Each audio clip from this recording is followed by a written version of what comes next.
Le GPS, le cruise control, aussi appelé régulateur de vitesse, le limiteur de vitesse également, sont des aides à la conduite que l'on retrouve de plus en plus souvent dans les véhicules.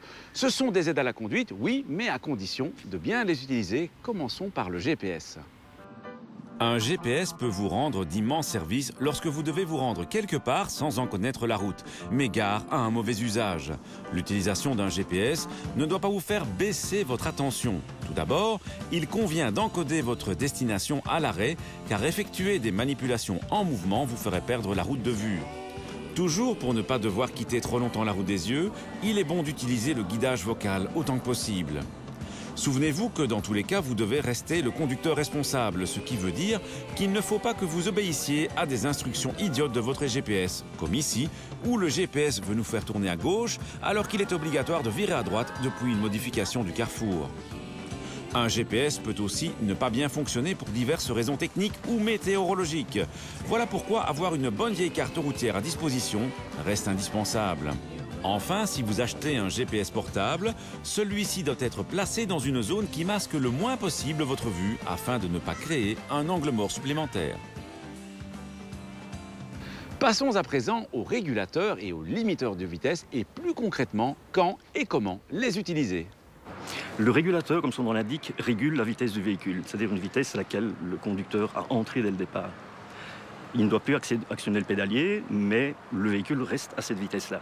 Donc une simple pression sur l'embrayage ou le frein arrête le système. Le limiteur, lui, limite la vitesse qui a été programmée dès le départ. C'est-à-dire qu'on se sert de l'accélérateur, mais le véhicule n'ira pas au-delà de la vitesse programmée.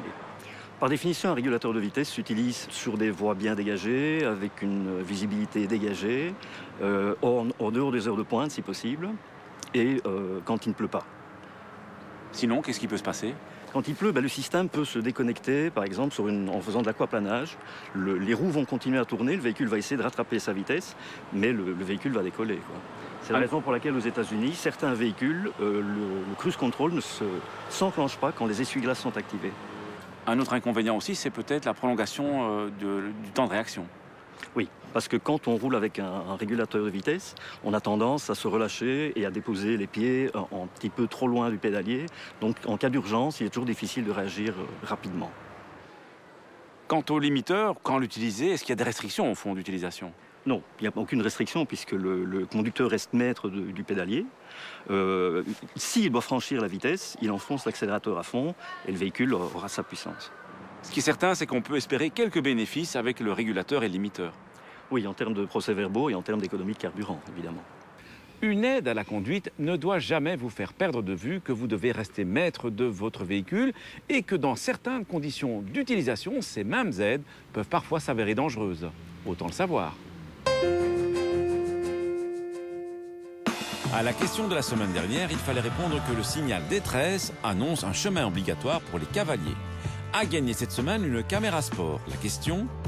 Pour un automobiliste, la ceinture de sécurité n'est pas obligatoire quand on mesure moins d'1,50 m, quand on effectue une marche arrière ou quand on ne roule que sur quelques dizaines de mètres.